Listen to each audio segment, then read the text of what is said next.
Bonjour mes petits cocos. Alors aujourd'hui je vous fais une vidéo on va dire un peu spéciale pour pas sortir de l'ordinaire. Dans quel sens cette vidéo est spéciale? Eh bien tout simplement parce que je n'ai pas écrit de texte par rapport à ce dont je veux vous parler. C'est juste entre vous et moi, non préparé. Donc si je dis de la merde, ne m'en veuillez pas. Si je bafouille, ne m'en veuillez pas non plus. Alors de quoi vais-je vous parler aujourd'hui? Eh bien tout simplement de livres que j'ai acquis récemment. En gros en fait depuis une semaine, j'ai fait que ça depuis une semaine, acheter des bouquins, on n'est pas étonné. Et je me suis lancée dans la lecture des Chroniques lunaires de Marissa Meyer. Bon mais pour ceux qui connaissent, je suis ravie, pour ceux qui ne connaissent pas je vais vous en dire un petit peu plus. J'ai entendu parler de Marissa Meyer en positif évidemment, tout simplement par rapport à les Chroniques lunaires, dont le livre 1 est Cinder que voici. Hein.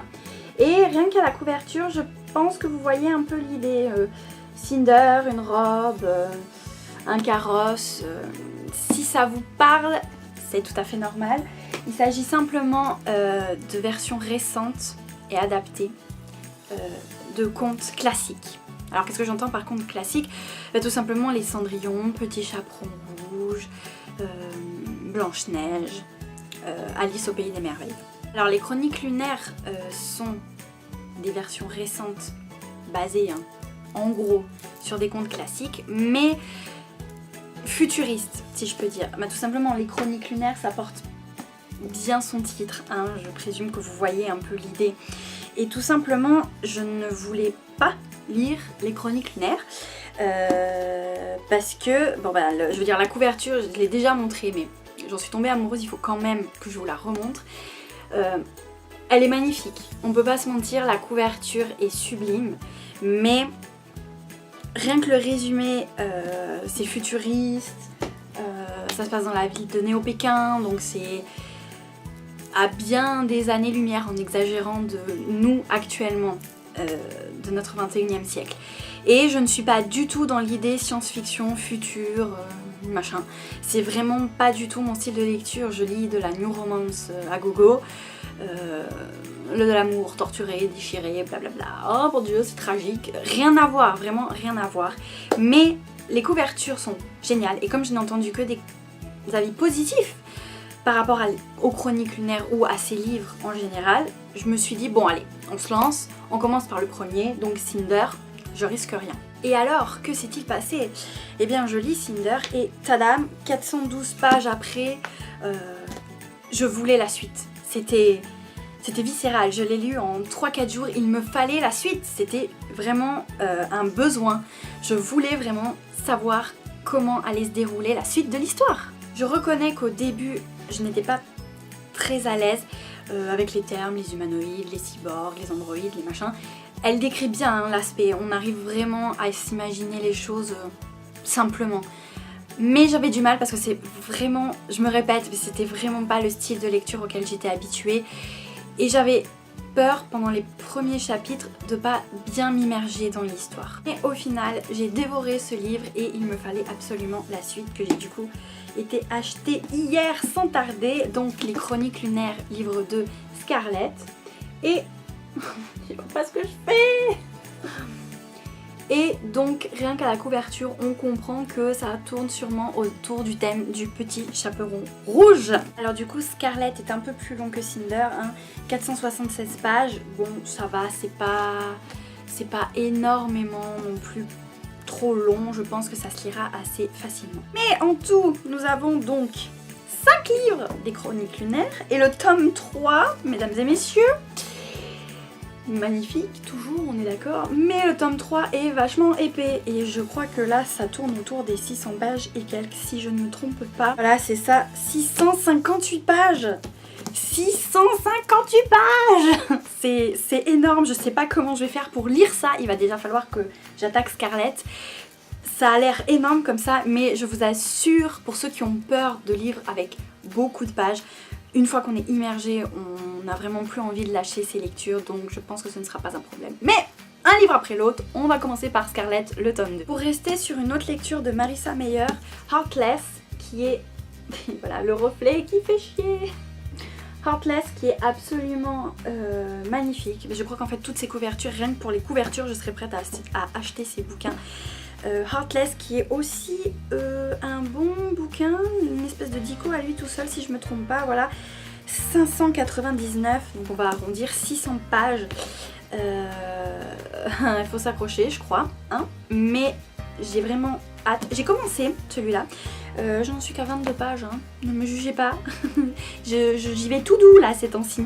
Mais pour du coup celui-là, Heartless, j'ai vraiment envie d'explorer cette façon d'écrire de Marissa Meyer. Tout simplement parce que Heartless reprend un classique, à savoir la Reine de Cœur dans Alice au Pays des Merveilles, qu'on lui coupe la tête, etc. C'est une méchante, on est d'accord. Mais elle vient bien de quelque part, elle a bien une histoire, elle n'est pas née « bonjour, je suis méchante », non. Et je trouve vraiment intéressant de creuser dans ce sens-là, de trouver une sorte d'origine à des persos secondaires mais importants de contes classiques. Ça donne un autre point de vue sur, dans ce cas-là, du coup, une méchante qui n'est peut-être pas si méchante que ça ou qui a peut-être une bonne raison, entre guillemets, hein, d'être méchante. La saga Phobos de Victor Dixon, qui est français si je me trompe pas. Je vous ai dit, hein, je fais cette vidéo juste de vous à moi, hein. Je me suis pas renseignée ni rien, je les ai achetés hier soir, je suis rentrée, j'ai juste envie de vous en parler là comme ça vite fait. Victor Dixon, du coup, Phobos, je sais pas comment ça se prononce sincèrement, donc on va dire Phobos, même si je dis sûrement très faux. Et rien que du coup que à la couverture, vous voyez que c'est aussi du coup futuriste, hein. Là l'histoire c'est 6 hommes et 6 femmes qui sont du coup sur un vaisseau direction Mars, dans le cadre en gros d'une télé-réalité pour trouver l'amour, machin, donc bon rien que la couverture on comprend quand même que c'est encore un truc futuriste, une histoire futuriste. Qui du coup là, mais vous allez me dire mais Audinia c'est pas de la new romance, pas du tout, mais non pas du tout. Si vous me suivez sur mon Bookstagram, bah d'ailleurs si vous ne me suivez pas je vous mets dans la description, n'hésitez pas à me suivre, je raconte plein de trucs qui servent à rien, mais si ça vous tente n'hésitez pas. Et en fait sur mon Bookstagram je suis abonnée du coup à d'autres bookstagrammeuses et des bookstagrammeurs aussi, oui bien sûr, des mecs qui lisent, ça existe aussi.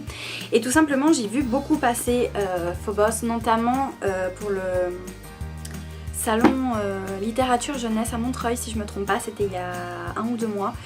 Je n'ai pas pu y aller, mon grand regret, mais ce n'est pas grave, je me rattrape en allant les acheter quand même. Et en fait je me disais ouais bon, quelque chose encore futuriste, aller des gens direction Mars, ça va merder quelque part. Bon, on voit déjà l'idée. Mais sincèrement, je me lance parce que je ne lis pas beaucoup, voire pas du tout d'auteurs français, mis à part Emily Blaine dont je vous ai parlé dans mes premières vidéos. Mais ça m'intéresse vraiment du coup de lire cette histoire parce que bon, il y a quand même un côté romance puisque 6 mecs, 6 filles qui en gros vont trouver l'amour dans une idée de télé-réalité mais direction Mars, et puis il y a sûrement une embrouille quelque part, on n'en doute pas. Le sujet est quand même intéressant, dit comme ça, peut-être pas, mais le sujet est intéressant, j'ai aucun doute là-dessus. Mais j'avais envie de lire du coup un texte non traduit tout simplement. Je veux dire, Victor Dixon l'a écrit comme on l'a sous les yeux. Et du coup, j'ai vraiment hâte de commencer ce petit bijou qui nous fait... je crois qu'il est pas mal aussi celui-là. Hein. Il nous fait 433 pages. Mais c'est le tome 1. Il y en a donc 4. Il y en a 5 en tout. 4, enfin le tome 1, celui-ci, le 2, le 3, le 4. Et du coup, un Phobos, je crois pas comment on dit, Origine. Donc, j'ai envie de dire une sorte de préquel que... vous comme moi, nous avons très hâte de lire tout ça. Et bien donc voilà, c'est tout pour ma vidéo en totale impro sur du coup mes dernières acquisitions.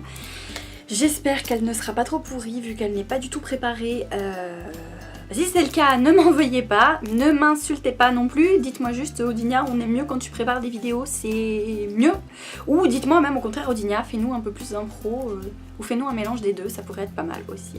Sur ce, je me regarde parce qu'il y a le reflet, j'avais pas vu le reflet fatal dans les lunettes, j'y crois pas, bon ben voilà. Hein, vous auriez pu me le dire plus tôt quand même. Bon, sur ce, je vous fais de gros bisous, profitez bien de vos fêtes de fin d'année. Et je vous dis à bientôt pour, pourquoi pas, une sorte d'hors-sujet improvisé. Ou alors tout simplement à très vite pour la prochaine vidéo écrite cette fois. Gros bisous!